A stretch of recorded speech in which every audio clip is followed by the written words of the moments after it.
Captain Jake Morrison stood on the bridge of the UES Horizon, watching the stars through the main viewport.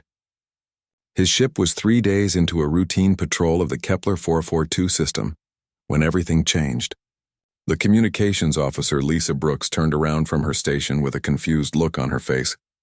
"Captain, we are getting some strange readings on long-range sensors," she said while checking her instruments again.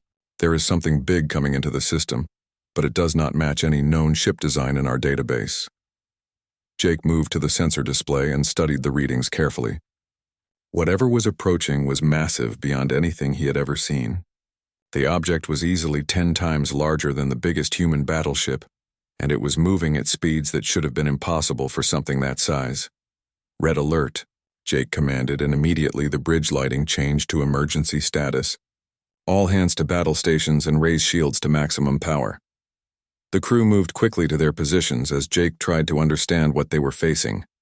The object continued to approach their position, and as it got closer, the sensors revealed more disturbing details. The ship was not just large, but it seemed to be made from materials that human science could barely identify. Lieutenant Commander Brooks worked frantically at her station trying to analyze the incoming signals. "Captain, I am detecting massive energy readings from the object, and it appears to be scanning our ship," she reported with growing concern in her voice. Jake watched as the alien vessel continued its approach and suddenly stopped, exactly 1 million kilometers from their position. The ship was so large that even at that distance it appeared as more than just a dot of light through the viewport. The hull seemed to shift and change colors as if it was alive. "Sir, we are receiving a transmission," Brooks announced while putting her hand to her earpiece. "The signal is incredibly strong and it is being broadcast on all frequencies simultaneously." Jake felt his stomach tighten as he realized they were about to make first contact with an unknown alien species. "Put it on the main screen," he ordered while taking his position in the captain's chair. The screen flickered to life, showing the image of a being that was clearly not human. The creature had pale blue skin and 4 arms with what appeared to be natural armor plating, covering most of its body. Its eyes were completely black, and when it spoke, its voice carried an authority that made every human on the bridge feel small. "I am Archon Veltar, of the Galactic Council Hegemony," the alien said in perfect English that somehow sounded cold and mechanical. "This message is being transmitted to all human vessels and settlements throughout your space." Jake listened as the alien continued speaking and felt his blood run cold at the words that followed.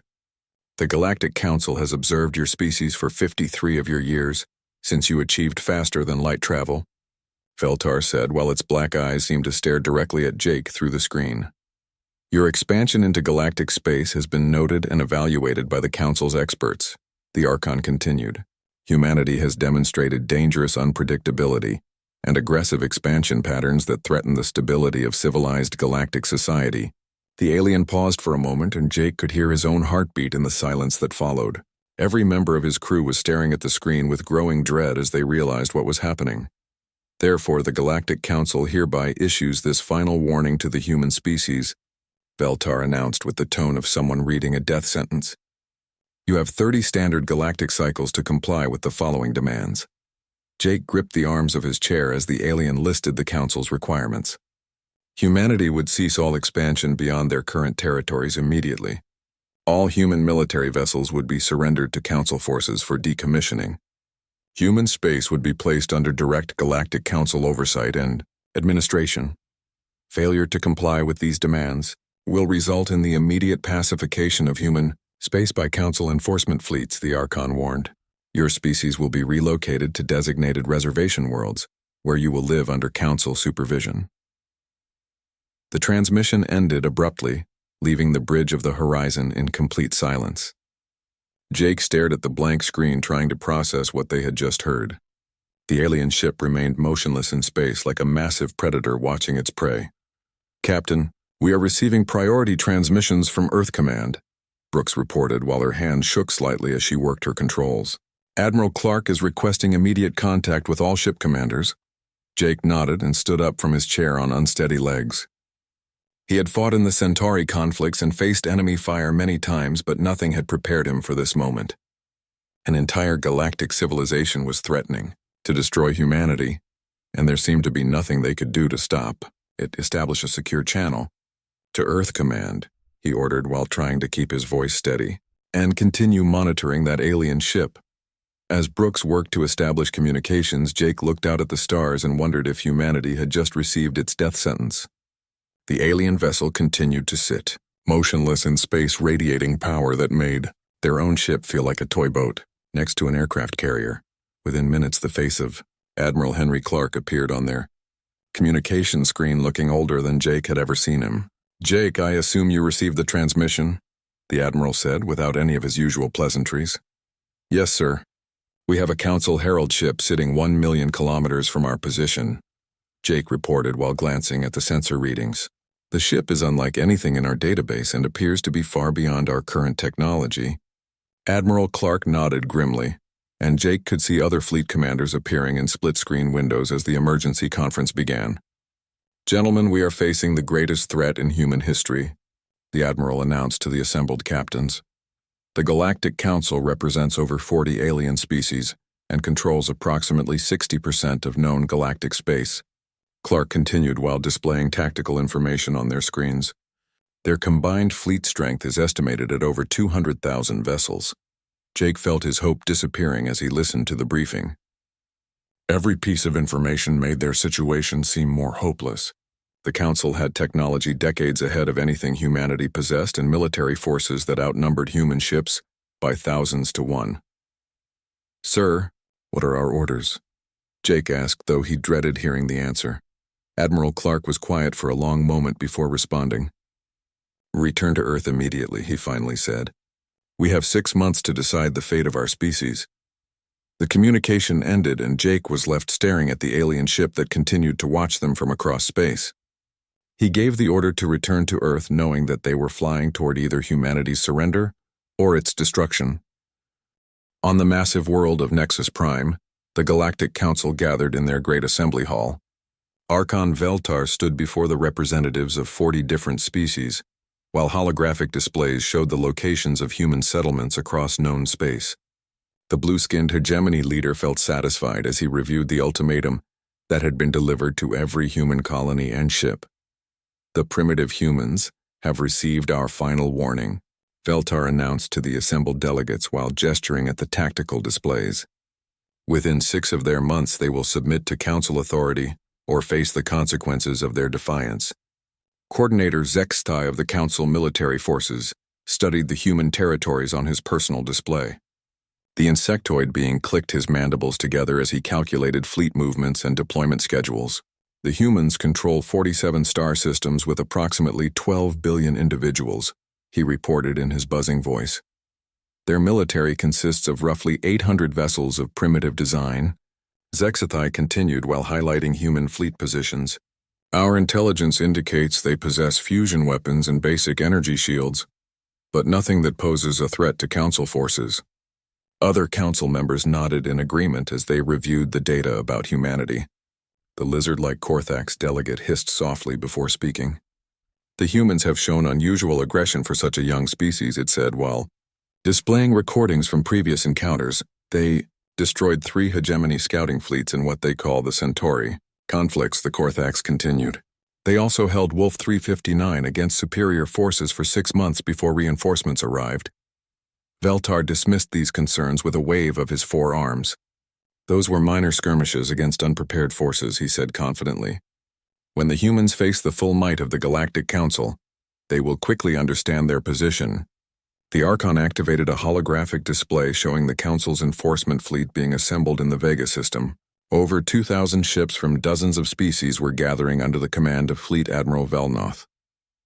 Each vessel was equipped with weapons that could devastate entire planets. "The humans are clever primitives who discovered some advanced technology," Veltar explained to the Council.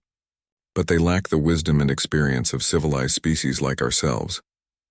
Meanwhile, across human space, the reaction to the Council's ultimatum was spreading like wildfire. On Earth, President Maria Santos sat in the emergency session of the United Earth Government, while reports poured in from every human colony and outpost. The message was received simultaneously across all human territories, reported Dr. Amanda Foster, the Director of Human Xenological Studies. Every ship, station, and settlement got the transmission at exactly the same time, regardless of distance General Robert Hayes, the Supreme Commander of Earth Defense Forces, studied tactical reports while trying to assess their situation. The technology required for instantaneous galactic communication is decades ahead of our current capabilities, he said grimly. President Santos listened to the reports while feeling the weight of humanity's survival on her shoulders. The Council's demands were completely unacceptable, but their military superiority seemed overwhelming. Every analysis showed that humanity's chances in a direct conflict were almost zero. What do we know about previous species that faced similar ultimatums? Santos asked while turning to Dr. Foster for answers. Foster activated her personal display showing historical data about Council expansion. 12 species have received ultimatums similar to ours over the past 2 centuries, she reported. All 12 submitted to Council authority rather than face military action. The Council's standard procedure is to identify emerging species that might pose future threats, Foster continued. They issue ultimatums when these species reach a certain level of technological and military development. General Hayes studied the data about previous Council actions and felt his anger growing. They are not interested in peaceful coexistence, he concluded. The Council wants to prevent any species from becoming powerful enough to challenge their authority. President Santos stood up and walked to the large window overlooking the United Earth capital. Outside, she could see the lights of a civilization that had worked for centuries to reach the stars. The idea of surrendering everything to alien overlords was impossible to accept. General Hayes, what is the current status of Protocol Omega? She asked without turning around from the window. Hayes checked his secure communications device before responding. All primary installations are operational, and secondary sites are being activated as we speak, he reported. Admiral Carter confirms that the Ghost Fleet is ready for deployment on your orders. Santos nodded while continuing to stare out at the city below. Protocol Omega had been developed in secret over decades, specifically for a situation like this. Most of humanity had no idea that their government had been preparing for galactic war since first contact with alien species. Dr. Foster, I want you to prepare a detailed analysis of Council military tactics and weaknesses, Santos ordered. Use every piece of intelligence we have gathered over the past 50 years. Foster began accessing classified databases that contained information about every Council species and their military capabilities. Much of this data had been collected through careful observation and occasionally through more direct methods. Back on Nexus Prime Coordinator, Zextai was reviewing energy readings from human space when he noticed some unusual patterns. Several human star systems were showing increased power generation and what appeared to be industrial activity. The humans seemed to be mobilizing their primitive manufacturing capabilities, he reported to Archon Veltar. Energy output in their core systems has increased by approximately 15%. Veltar examined the readings and dismissed them as irrelevant. Desperate preparations by primitives who do not understand the futility of resistance, he said confidently. Let them waste their resources on useless gestures. The Archon was more concerned with managing the political aspects of the situation. Several Council species were questioning whether such drastic action against humanity was necessary. The humans had not actually attacked any Council territory or vessels. The humans represent a clear threat to galactic stability, Veltar explained to concerned delegates. Their unpredictable nature and aggressive expansion must be controlled before they become a serious problem. Unknown to the Council, deep within human space, ancient plans were being activated. Hidden facilities that had been disguised as civilian installations began revealing their true purpose. Weapons that had been stockpiled in secret for decades started moving toward predetermined positions. President Santos finally turned away from the window and faced her assembled advisors. Prepare a response to the Galactic Council, she ordered with steel in her voice. Tell them that humanity rejects their ultimatum. We will not submit to alien rule, she continued while looking each person in the room directly in the eyes. If the Council wants to control human space, they will have to take it by force.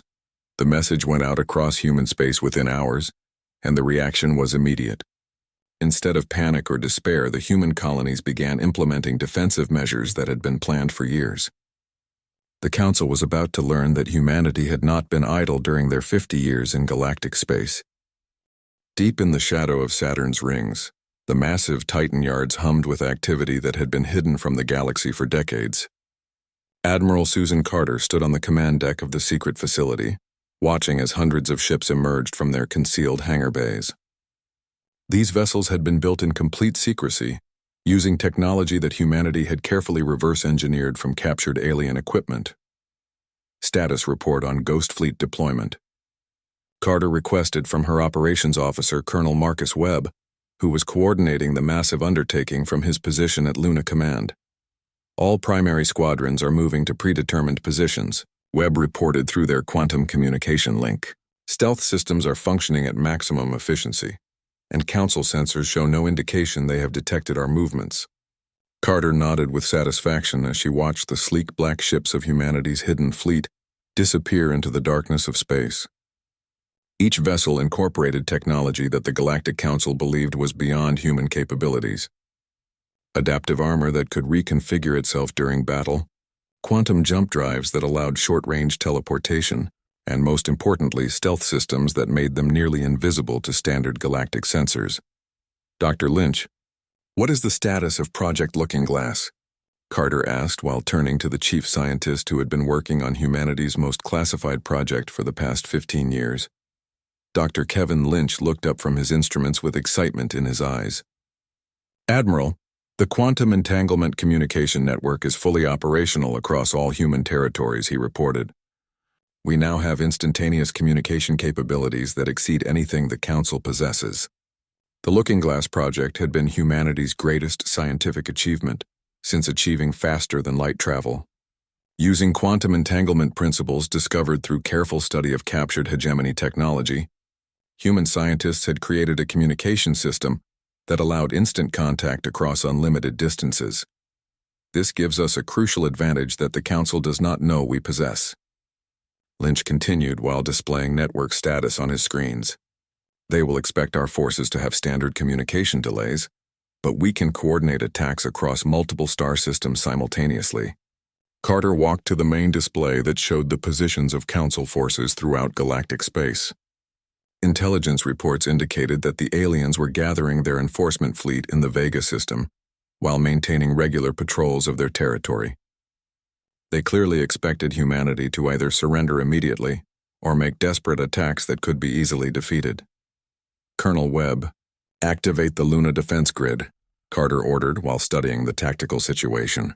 If the Council decides to attack Earth directly, they are going to get a very unpleasant surprise.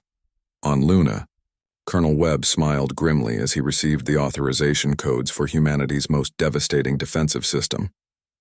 Hidden beneath the moon's surface were hundreds of kinetic weapons platforms that had been disguised as mining equipment for decades. These railgun installations could accelerate projectiles to nearly 20% of light speed, making them capable of destroying even the heaviest Council ships. Luna Defense Grid is online and ready for operation, Webb confirmed while watching his displays show green status lights across the entire defensive network. We have full coverage of Earth orbit and can engage targets out to 1 million kilometers. Meanwhile, at the secret testing facility near Pluto, Captain Nicole Thompson was putting humanity's newest ship through its final trials. The UES Defiance represented the cutting edge of human military technology, incorporating every advancement that 50 years of secret research had produced. Thompson to Fleet Command. Beginning combat systems test, she reported while her crew prepared for the simulation. All stations report ready for quantum jump sequence. The Defiant suddenly disappeared from normal space and reappeared 3,000 kilometers away in less than a second. The quantum jump drive allowed the ship to teleport short distances instantly, making it nearly impossible for enemies to predict or target during combat. Jump successful. Testing adaptive armor configuration, Thompson reported while her ship's hull began changing shape and composition. The armor could reconfigure itself to provide optimal protection against different types of weapons, turning the ship into a constantly changing target. Weapon systems test beginning now, Thompson announced as the Defiance opened fire on a series of target drones. The ship's AI-assisted targeting system tracked multiple targets simultaneously, while predicting their movement patterns with incredible accuracy. Back on Earth, Ambassador Charles Reed was preparing for what might be his final transmission to the Galactic Council. For years, he had served as humanity's official representative, while secretly feeding intelligence about Council operations back to Earth Command.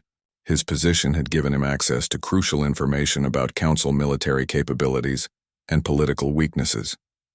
President Santos, "I have the latest intelligence from Nexus Prime," Reed reported through a secure quantum link. "The Council is completely confident that humanity will surrender when faced with their full military might." Reed had discovered that the Council's greatest weakness was their overconfidence. They had dominated galactic space for so long that they could not imagine any species successfully resisting their authority. This arrogance had made them careless about protecting their supply lines and communication networks. They are assembling over 2,000 ships in the Vega system under Fleet Admiral Velnoth, Reed continued. But they have left their rear areas lightly defended because they expect this to be a simple occupation force. President Santos studied the intelligence reports while finalizing humanity's response to the Council ultimatum. Every piece of information confirmed that the aliens expected either immediate surrender or a brief hopeless resistance followed by conquest. Ambassador Reed, "Continue your assignment on Nexus Prime," Santos ordered. "When we begin Operation Checkmate, your intelligence will be crucial for coordinating our attacks." Operation Checkmate was humanity's master plan for dealing with the Galactic Council threat. Instead of meeting the aliens in direct combat where their technological superiority would be decisive, humanity would use asymmetric warfare tactics to strike at Council weaknesses. "Admiral Carter, you are authorized to begin Phase 1 operations," Santos announced to the Ghost Fleet commander. "Show the Council that humanity is not as helpless as they believe." Carter acknowledged the order and immediately began issuing commands to her hidden fleet. Across human space, the ships of the Ghost Fleet began moving toward their targets while maintaining complete stealth. The Council was about to discover that humanity had been preparing for this war far longer than they could imagine. "Dr. Lynch, ensure that all quantum communication nodes are ready for maximum traffic," Carter ordered. "We are going to coordinate more simultaneous operations than have ever been attempted in galactic history." Lynch confirmed that the Looking Glass network was operating at peak efficiency. The quantum entanglement system would allow human forces to communicate instantly across hundreds of light years, giving them coordination capabilities that no other species possessed.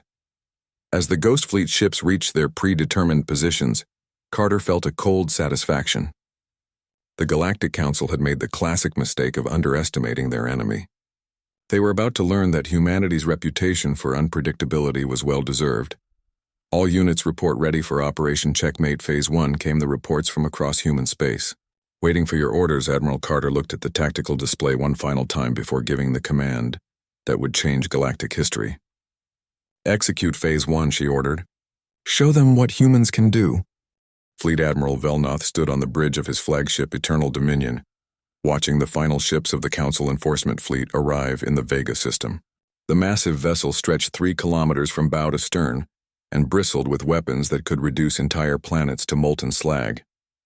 Around his flagship, over 2,000 Council ships formed battle formations that represented the combined military might of 40 different species. "Admiral, all fleet elements report ready for advance to human space," reported his tactical officer, while displaying the impressive array of Council firepower. "Intelligence confirms that human forces remain in their home systems, making desperate preparations for defense." Velnoth felt confident as he reviewed the tactical situation. The humans had rejected the Council ultimatum as expected, but their response had been exactly what previous species had attempted. Frantic mobilization of their primitive fleets and pathetic attempts to fortify their core worlds. "Begin advance to the Sol system," Velnoth ordered, while settling into his command chair. "Maintain fleet formation and prepare for immediate occupation of human space." The Council fleet began moving toward Earth while Velnoth planned the swift conquest that would end human independence forever. His ships carried invasion forces that would occupy every human world, while his weapons could destroy any resistance within hours. Unknown to the Council fleet, Captain Alex Morrison was leading a strike team of 12 human ships toward the Alpha Centauri system, where the Council maintained a forward command post. The ships of his squadron were completely invisible to Council sensors as they approached their target using quantum jump drives to cover the final distance. "Morrison to all units. "We are approaching the target zone," Alex reported through the quantum communication network that connected him instantly to Admiral Carter. Council defensive forces consist of approximately 100 vessels, concentrated around the command station. Admiral Carter monitored the attack from her command center, while coordinating similar strikes across dozens of Council systems. "Proceed with the attack, Captain," she ordered. "Remember that speed and surprise are our greatest advantages." Alex studied the Council formation through his ship's advanced sensors, while his tactical officer Sarah Mitchell prepared their weapons systems. The aliens had arranged their ships in a standard defensive pattern that assumed any attackers would approach from normal space using conventional drives. "All units prepare for quantum jump insertion," Alex ordered, while his ships positioned themselves for the attack. "We go in fast, hit them hard, and jump out before they can respond." The 12 human ships suddenly appeared inside the Council formation, using their quantum drives to teleport directly into the enemy fleet. The Council ships were caught completely off guard as human vessels materialized among them and opened fire at point-blank range. "Target their command and control systems," Mitchell ordered while her weapons locked onto the Council command ship. "Disable their communications before they can call for help." The UES Vengeance unleashed a devastating barrage that crippled 3 Council cruisers before they could raise their shields. Around them, the other human ships were causing similar destruction as they used their advanced targeting systems to strike at critical enemy systems. "Council ships are trying to respond, but their formations are in chaos," Mitchell reported while watching enemy vessels collide with each other as they attempted to turn and face the human attackers. "They cannot coordinate their defense when we keep changing position." Alex ordered another quantum jump that moved his squadron to a different position within the enemy formation. The Council ships had finally raised their shields and were returning fire, but their weapons could not track targets that disappeared and reappeared randomly throughout their fleet. "Jump complete. All units continue the attack," Alex commanded while his ships struck at the Council supply vessels that were trying to escape. "Destroy their logistics and they cannot maintain their operations." Meanwhile, in the Vega system, Admiral Velnoth was receiving the first reports of human attacks across Council space. His communications officer was struggling to process the flood of distress calls from Council facilities throughout a 100-light-year radius. "Admiral, we are receiving reports of coordinated attacks on our supply bases," the officer reported with growing alarm. "Human ships are striking simultaneously at targets across multiple sectors." Velnoth studied the reports with growing confusion and anger. The attacks were too well coordinated, and the human ships were using technology that should have been beyond their capabilities. Their intelligence about human military strength had clearly been wrong. "How are the humans coordinating attacks across such vast distances?" Velnoth demanded, while reviewing the tactical data. "Standard communication systems cannot provide this level of coordination." Back in the Alpha Centauri system, Alex Morrison was preparing for the final phase of his attack when Council reinforcements began arriving. His ships had destroyed most of the enemy logistics base and crippled their command station, but now superior numbers were closing in on his position. "Captain, we have 40 Council ships approaching from the outer system," Mitchell reported while tracking the enemy reinforcements. "They will be in weapons range in 3 minutes." Alex smiled grimly as he prepared to demonstrate another human innovation that the Council did not expect. "All units prepare for emergency jump sequence," he ordered.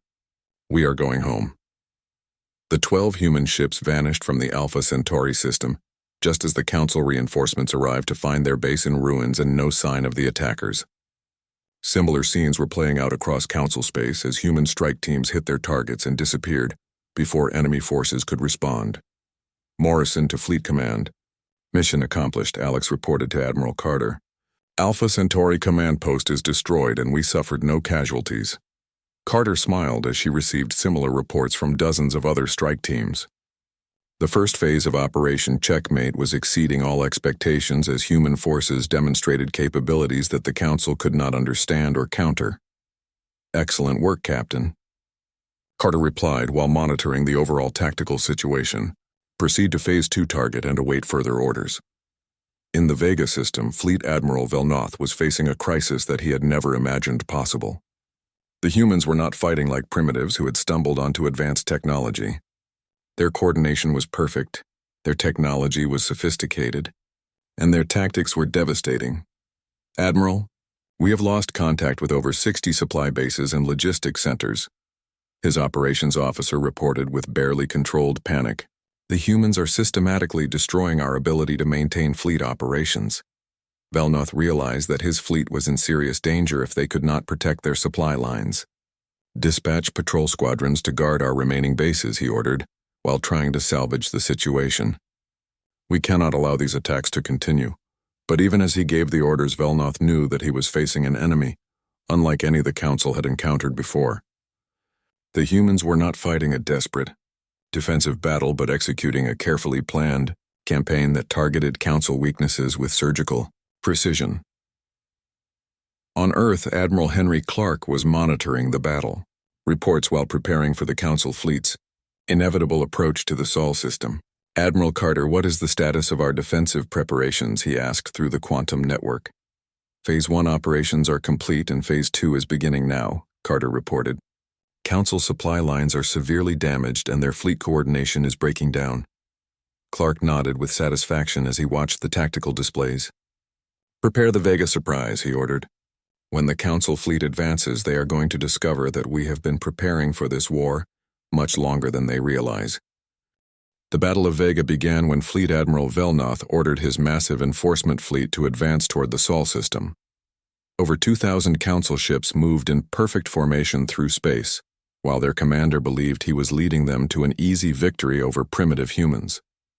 What Velnoth did not know was that humanity had been preparing the Vega system as a trap for exactly this moment. "Admiral, we are detecting unusual energy readings from the asteroid belt," reported his sensor officer while studying the strange patterns on his displays. "The signatures do not match standard mineral compositions." Velnoth dismissed the report as irrelevant while focusing on his advance formation. "Maintain course and speed," he ordered while reviewing his battle plans. "Prepare to engage any human forces that attempt to interfere with our mission." Hidden throughout the Vega asteroid belt were hundreds of human weapon platforms that had been disguised as mining stations for over 20 years. Admiral Henry Clark had personally overseen their construction and deployment, while knowing that someday the Council would use this system as a staging area for attacks on human space. "Clark, to all Vega defense stations," the Admiral transmitted, through the quantum network from his command center on Earth. "Council fleet is in position for Operation Hammerfall." Captain Nicole Thompson commanded the lead weapon platform, while watching the Council fleet advance directly into their carefully prepared killing zone. Her station and dozens of others had been built to look like asteroid mining equipment, while hiding some of the most powerful weapons humanity had ever constructed. "Thompson to Fleet Command, all stations report ready," she transmitted while her crew prepared their devastating surprise. "Council fleet has no idea what they are flying into." The weapon platforms throughout the asteroid belt suddenly revealed their true nature as their camouflage fell away, and massive railgun barrels emerged from what had appeared to be mining equipment. Within seconds, over 300 hidden battle stations opened fire simultaneously on the Council fleet. "What is happening?" Velnoth shouted as his flagship shuddered under the impact of kinetic projectiles traveling at 20% of light speed. "Where are these attacks coming from?" His tactical officer was struggling to process the sensor data as the asteroid belt erupted with weapons fire from positions that had shown no signs of military activity. "Admiral, we are under attack from concealed weapon platforms throughout the system," he reported while watching Council ships explode under the devastating barrage. The human railgun platforms fired continuously, while their AI targeting systems tracked hundreds of enemy vessels simultaneously. Each projectile was a solid metal rod accelerated to incredible speeds that could punch through even the heaviest Council armor. "Direct hit on enemy flagship," Thompson reported while watching her targeting computer track the massive Eternal Dominion. "Their shields are failing and we are detecting hull breaches." Fleet Admiral Velnoth felt his ship shake as another kinetic round tore through his armor and destroyed an entire weapons section. Around him, the Council fleet was in chaos as ships tried to return fire at targets they could barely locate among the asteroids. "All ships retreat to minimum safe distance," Velnoth ordered, while realizing that his fleet had sailed into a perfectly prepared ambush. "Reform at the edge of the system and assess our losses." But the human trap was far from finished as Admiral Carter's Ghost Fleet emerged from stealth positions throughout the Vega system.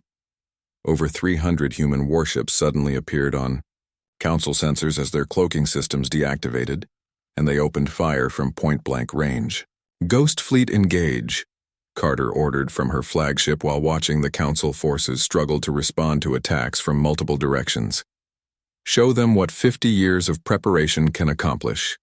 Captain Alex Morrison led his squadron in a devastating attack on the Council fleet's rear formations while using quantum jump drives to avoid return fire. His ships would appear, unleash their weapons, and vanish before the enemy could target them effectively. "Morrison, to all units, target their command ships," he ordered, while his tactical officer Sarah Mitchell coordinated attacks with surgical precision. "Cut off their communications and their formations will collapse." The UES Vengeance materialized directly above a Council cruiser and fired its full weapon load into the enemy ship's bridge section. The alien vessel lost power and began drifting helplessly while its crew struggled to regain control. "Enemy command ship disabled," Mitchell reported while targeting another vessel. "Their fleet coordination is breaking down as we eliminate their command structure." Fleet Admiral Velnoth watched in growing horror as his magnificent fleet was systematically destroyed by an enemy he had completely underestimated. The humans were not primitive savages with stolen technology, but a sophisticated military force that had been planning this battle for decades. "Admiral, we have lost over 60% of our fleet," his operations officer reported, while damage reports flooded their communication systems. "Recommend immediate withdrawal to Council space."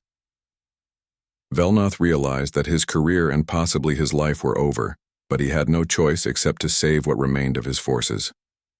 "All ships retreat immediately," he ordered while watching another wave of human attacks devastate his formations.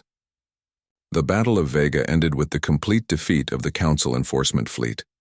Over 1,200 alien ships had been destroyed or captured, while the remainder fled back toward Council space in complete disorder. Humanity had won the greatest space battle in galactic history. On Nexus Prime, Archon Veltar received the devastating news while the Galactic Council met in emergency session. The reports from Vega were impossible to believe, but the evidence was undeniable.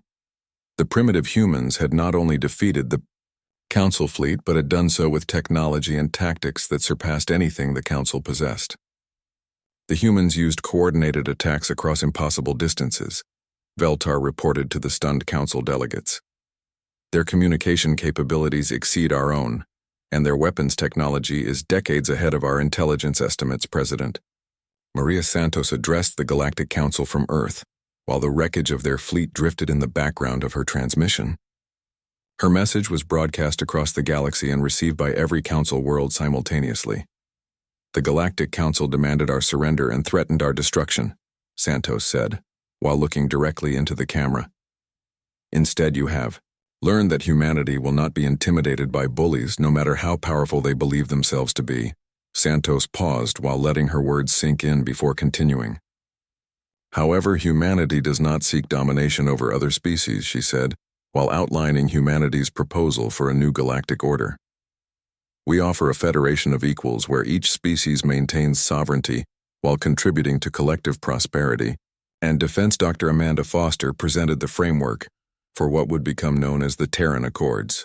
The old system where powerful species dominated weaker ones would be replaced by a democratic federation based on mutual respect and cooperation. "The age of galactic empire is over," Foster announced while displaying the proposed new government structure. "The future belongs to species that can work together as equals rather than masters and servants." Ambassador Charles Reed revealed his role as humanity's intelligence agent while presenting evidence of Council corruption and oppression throughout their empire. His testimony sparked revolts on dozens of worlds as subject species demanded their freedom. "The Council claimed to represent civilized galactic society," Reed said, while displaying records of Council atrocities. In reality, they were nothing more than sophisticated slavers who used technology to enforce their will on weaker species. Admiral Susan Carter established human administrative zones in the former Council territories that her forces had captured during the war. Instead of exploiting these worlds, humanity began implementing their Federation model and offering protection to species that had suffered under Council rule. The Terran Accords were signed 6 months later on Earth, with representatives from over 200 species in attendance. Archon Veltar was forced to participate as an equal rather than a superior, while humanity took its place as a major galactic power. Captain Jake Morrison stood on the bridge of his new ship, watching the first joint human-alien patrol as it departed Earth orbit. The galaxy had learned an important lesson about underestimating the species that called itself human. Never again would any power attempt to intimidate humanity through threats of superior force.